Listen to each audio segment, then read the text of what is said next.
passionnés et créateurs, bonjour à vous. Nous nous retrouvons aujourd'hui pour une recette à 4 mains, la momie sanguinolente. Passons de suite aux ingrédients et à la préparation.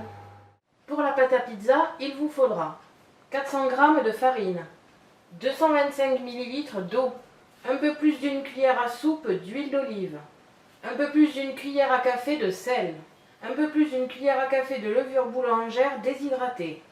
N'oubliez pas qu'il vous faudra un tout petit peu plus de farine pour étaler la pâte. On se retrouve de suite pour la recette. Je vais donc commencer par préparer la pâte. C'est donc une recette à 4 mains, donc cette partie c'est moi qui vais la faire. Vous pouvez très bien la faire par un enfant, ça va très bien l'amuser de remplir la cuve avec les ingrédients. Bien évidemment, pour configurer la machine, vous aurez besoin d'être là.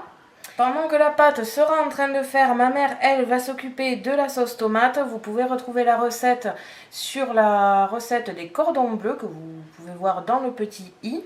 Et bien évidemment, on va finir la recette ensemble.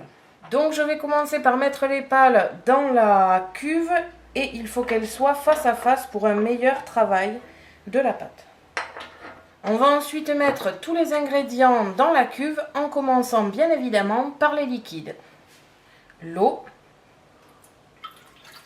Le seul liquide que je ne mets pas, c'est l'huile d'olive. Enfin, je vais le mettre au final, mais je ne le mets jamais en premier parce que sinon, ça va me mettre une pellicule grasse dans la cuillère. Donc, je préfère mettre les autres ingrédients qui ont besoin des cuillères et après l'huile d'olive. Quand je parle de cuillère à café et de cuillère à soupe, je parle bien évidemment de celle qui est fournie avec la machine. Donc là, en l'occurrence, elle est comme ceci. Donc de ce côté-là, la plus grande cuillère à soupe, de ce côté-ci, cuillère à café. Je mets donc un peu plus d'une cuillère à café de sel, un peu plus qu'une cuillère à café de levure boulangère. Maintenant que je n'ai plus besoin de mes cuillères, je mets un petit peu plus d'une cuillère à soupe d'huile d'olive. Et enfin, la farine.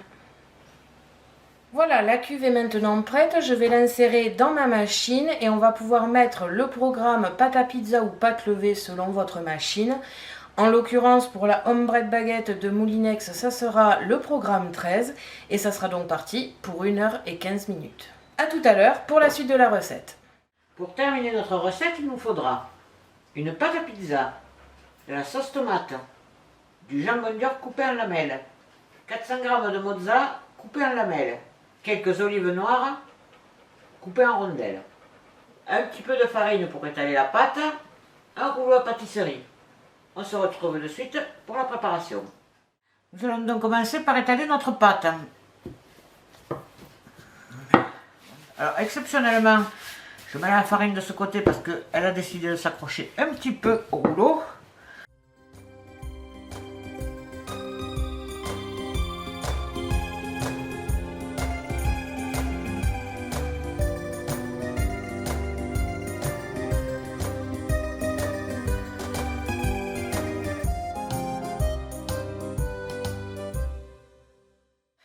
Donc pour étirer votre pâte à pizza, vous pouvez faire comme je fais là. C'est le principe des pizzaiolos qui les font tourner. Bon, moi je ne sais pas le faire, donc je ne m'y risquerai pas.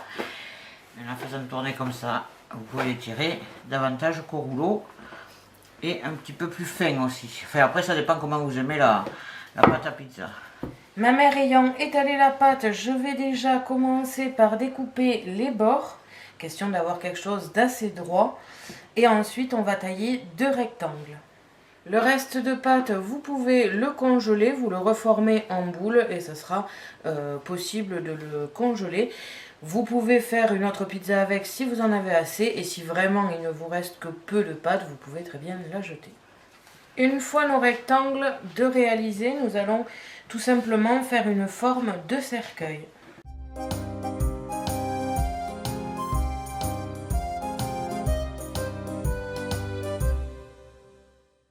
Ceci. N'oubliez pas que c'est le plat, donc vous en faites autant qu'il y a de convives. Bon là on va en faire 2, mais vous pouvez en faire, forcément si vous êtes 6, vous en faites 6. Voilà, donc la pâte à pizza est prête, vous pouvez l'appliquer, mais ce n'est pas obligatoire. On va maintenant mettre la sauce tomate et le jambon, et on vous explique ensuite ce qu'il faut faire. Donc je commence par mettre la sauce tomate, déjà une petite dose on va dire en dessous. N'hésitez pas à en mettre un peu sur les bords, même si ça se voit après, ce n'est pas comme une pizza ronde habituelle ou rectangulaire, si vous préférez rectangulaire.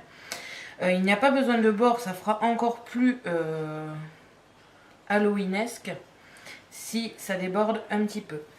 On ajoute ensuite le jambon. Donc on l'a coupé en lanières, mais vous n'êtes absolument pas obligé, hein. On va ensuite remettre de la sauce tomate par-dessus pour que si jamais avec la mozzarella ça se voit un petit peu, ça fasse encore plus sang. Donc maintenant qu'on a fait notre petit montage, on va allumer le four à 180 degrés. Alors, si jamais vous avez un four électrique, naturellement 180 degrés, il n'y a pas de problème, c'est marqué, il n'y a qu'à suivre les instructions. Si vous avez un four à gaz, il faut savoir qu'il faut multiplier par 3. Si vous mettez par exemple sur 6, 3 x 6, 18, donc 180, enfin par 30 si vous voulez. Si vous voulez à 210, vous le mettez sur 7, 3 x 7, 21. C'est une petite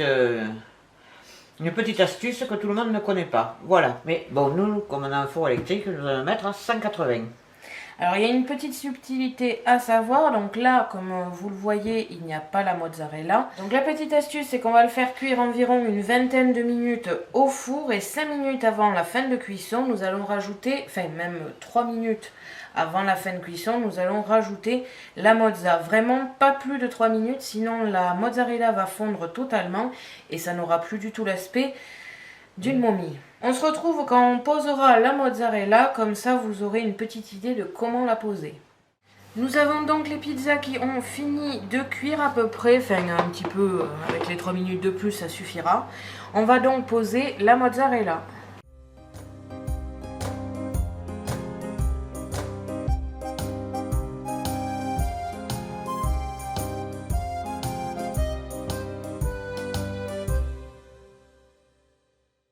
Une fois qu'on a posé comme ici en croix la mozza, on rajoute 2 petites rondelles d'olive, tout simplement pour réaliser les yeux.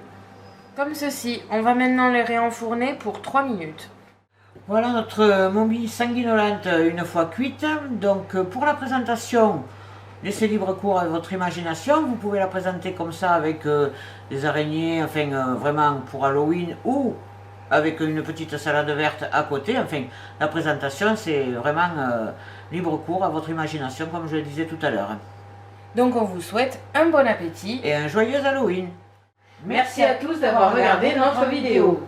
N'hésitez pas à nous poser des questions et à nous dire en commentaire ce que vous avez pensé de cette recette. Nous vous invitons à nous suivre sur le blog et les réseaux sociaux que vous pouvez retrouver dans la description de la vidéo. A bientôt pour de nouvelles gourmandises. Et pour paraphraser le chef qui m'a donné envie de cuisiner, je veux bien sûr parler du grand Joël Robuchon. Bon appétit bien sûr.